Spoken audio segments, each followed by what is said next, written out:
You want to repeat it? You can repeat it. No, so that's basically it. So Josh Gottheimer has been a good guy so far. I've had friends who've met with him. I don't want to dwell too much on Gottheimer, but the point is that I want to dwell on Scott. Well, you want to dwell on Lonigan, I guess. I do. Well, I'm watching that race. We love him too much to let him. Well, I put up great fights against Cory Senator Booker, right, and also Christie, who turned out to be a rhino, and another congressional district that he battled and for, he but was the national establishment spokesperson for Ted Cruz, which already puts a major feather in his cap as far as I'm concerned. Yeah, well, he also we should somehow support him. Steve Lonigan ran for Congress as well, and the establishment put a lot of money behind a kind of a more harmless candidate from their perspective. A good guy, but no Steve Lonigan, and so they don't really like him because he really does. He is a very principled conservative, and Americans for Prosperity is where he sowed his oats. So, anyway, moving right along, but we will watch that race, and so there's a chance that your American principles will actually have principles and support we have his principles. candidacy. We have principles, and one of our principles is not Supporting to engage. Lonigan. Not to the one time we will not engage against a very vocal opponent of the Democratic Party on the Israel agenda. If, in other words, meaning that they're with Israel us. first, make Israel great again. Which I agree. Well, we're not Israel first. I'm really scared of the Book of Revelations because it clearly states, as a Catholic, since you guys don't believe in the New Testament, we do, and we share the Old Testament together. The Revelations, I wish I could do verse, and chapter and verse, but I can't. I'm not proficient enough. It does clearly state, if the kingdom of David falls, we all fall. So that pretty much is my guiding principle when it comes to Israel, since most Catholics do agree that we're all Jews, and any Catholic who doesn't believe he's a Jew isn't a Catholic. So that's basically it. Did you know that Jesus really had no intent of creating his own religion? He believed that there was a movement, but he felt he was a Jew all the way to the end. I did know that. Yeah, okay. I did. But now, when are you taking me to Israel? Because some side of me, wants to fall in love with. You have not been there? Never been to Israel, no. Really? I will have to talk about that. I mean, I find it really sexy to be on a beach in Israel with beautiful Israeli women in bikinis and rifles on their shoulders. That's very, very cool. Oh, those photos are the Israeli. Well, that's true. But even without bikinis, the Israeli soldiers are quite a sight. Really. Well, okay. It's one of those things where, in radio hosts that are worth any. What's it called, grain of salt, right? Really could care less what the guest thinks they could do on the air. You're on the air, you're live. And I drive the tractor trailer.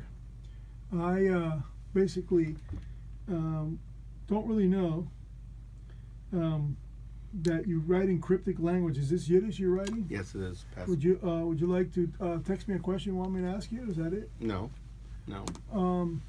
That's not what I said. Now. Go on. I want you to pledge on the air that you are paying for dinner tonight, because it is 11 o'clock. I can eat at 11 o'clock, no problem. I don't know, is that going to upset your stomach? No, I can eat at any hour. But that's unrelated to our conversation. Let's talk about the Florida governor's race and the exciting potential news that could be coming out soon about our favorite star conservative candidate. Did you see him the other night? I've seen Congressman Ron De Santis from Florida's 6th congressional district. Which you see how he opened up the whole can of the Iranian one? Sure, yeah. Uranium. Yeah, it ends up in Iran. Right. Well, Uranium 1. That's really what they should call it. How he obligated Jeff Sessions to fess up to the fact that there was a man convicted, a guy named Kieran, a Russian double agent, basically. Right. Operative, they call him operative. I think they're double agents because they have relations on both sides of the fence and they work for the Russians. Convicted of bribery. You know what I mean? And the information was found out in 2009 and 10, way before Trump even considered running for president. So this thing's all over Obama and Mueller, which is called Mueller because he's a mule, and Muleface Mueller, and Comey, man. This is gross cover-up. This is Watergate level kind of corruption. Wow. And here we are. Ron De Santis finally gets a hold of this goodies of information, which I believe are smoking guns. I don't know why no one else does, but he made Florida proud. He made himself a very legitimate candidate for governor just because of his pizzazz, his desire to see the truth come out and say it in a public forum and just be direct about it instead of dancing around stupid issues that nobody really cares unless they delve into the particulars. And this one was just flat out. Attorney General Sessions, could you tell us about a gentleman named, and I believe his name, am I pronouncing the name correctly? I don't know. It's a hard name. It's Keering. Yeah, that's close enough. Yeah. You're talking about during the hearing when Sessions was testifying 4 or in front 5 of years ago. No, he was testifying in front of the House Oversight and Government Reform Committee or Judiciary. Intelligence. Judiciary. Oh, well, Ron's House not on Intelligence Committee, so what? You must be Ron thinking. DeSantis was. He's not on Intel Committee. What So it was for Judiciary. It was the okay, hearing. Judiciary. Yeah, because it was a legal question. Absolutely. Right. Yeah. Okay, I stand corrected. It wasn't. But no, he's great. But he's been on. So when do you think he'll announce? Well, he's been on Fox. He's got not just Fox, a number of networks regularly. He's the go-to guy now on so many issues, and he's really elevated his profile. So, his background is a Navy JAG officer, and he's went to Yale undergrad. He was a captain of the baseball team. 2 tours of duty in Iraq and Afghanistan. Correct, supporting our Navy SEAL team actually. Navy JAGs, by the way, are attorneys for the Judge Advocate General. Yeah. Yeah, but they actually prosecute. Too. Yeah, of course, and prosecute Guantanamo, Gitmo detainees, and he also was He was on a support team for Navy SEAL team. Are you going to support me when you and I both asked to be taken to Guantanamo and I'll be seeing Cuba for the first time, but only through the base? Because I can't. My principles don't allow me to go to Cuba per se. Right. Well, the base is U.S. territory. Right. So Going to the base. I would like that to be the first place I step. I would love to. That's a great way to go. Maybe once we're there, we can conquer the rest of the island. Absolutely. With Congressman DeSantis and then Governor DeSantis. And escorts. Oh. I would love to go through Cuba. Oh, military. Okay, I didn't know what you were talking about. Come on. I never know with Man, you. Come on. In these days times, we can't do that. We don't do that. So anyway, let me get back to. That would be so very cool. Let me get back to the congressman. So went to Yale, and blue collar kid, great resume. I mean, amazing story. Blue collar kid from the Tampa Bay area, played in the Little League World Series, was captain of the Yale baseball team, went to Harvard Law. Magna cum laude, if I'm not mistaken. Actually, he wanted to, while he was in law school, he told me this. We were having lunch in Jacksonville a couple months ago. I was taking my daughter up there for a summer work release program. And Ron tells me that he actually wanted to cut his law studies short to go to the war. Right. And it was the Navy that said, wait a second. Yeah, I didn't know Finish. that. Yeah. Finish, and you got plenty of time for war because this war's going to drag out. And he actually took the orders of his. Of course, he got on the radar screen with the naval, the Department of the Navy, and he finished his law degree and went to war. And that's what makes him the greatest American that I personally know, because I can talk about all kinds of Oliver Norths out there who are bona fide soldiers, but I don't know them personally, and whereas Ron, I do, and I admire him tremendously, and I'm very fortunate to have met him through you and support him as early as I did. At the time, he was running for Marco Rubio's seat, and a very smart. Well, when Marco Rubio was running for president, Senator Rubio, there was Ron DeSantis was he was the leading candidate for that seat.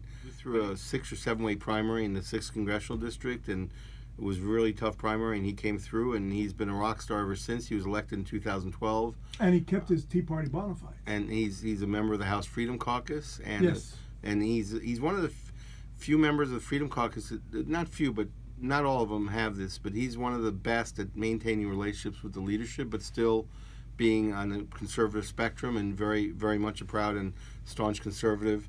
And because of that, he's great at articulating the conservative message in a way that is understandable to all and makes a lot of sense. So anyway, fast forward, Governor Rick Scott, of course. It's at 11 o'clock already. Governor Rick Scott is term limited, so he won't be running for re-election. We're hoping he'll run for the Senate, which is the word on the street, and I'm sure he will, and I think he'll be successful. But Ron DeSantis is gearing up and ready to. He's probably going to announce in January, I'm guessing. Wow. But I can't speak officially for you. I'm just telling you what I think. Yeah, I think the holiday season's it's not a good time. It's a noisy time. And there's also so much other stuff going on right now in the news cycle between the harassments and the he must have heard that and said he must have cringed. Well, I think so. Let me just fast forward with my predictions about Ron DeSantis, because I've known him for 5 years now at least, and I've worked very closely with him. I've traveled with him. We've gone to California and a number of other places. and anyway, he's a go-getter. Okay, I mean, I've seen him in action. He's tireless. He's a workaholic, and he's unrelenting. And this, Well, in the tax plan, for instance, Trump gave tribute to him 3 times in a gala. right, exactly. Yeah. Did Trump, this president, mention him by name when he did his rally? Anyway, his district right now spans from south of Jacksonville into the Orlando suburbs. He's got Daytona Beach, Ormond Beach, Palm Coast, those areas, DeLand, parts of DeLand. And anyway, so I think what's going to happen here is he's going to be a very formidable candidate for governor. It's going to come down at the end of the day to Ron De Santis versus Adam Putnam, who's a great guy and a great Floridian.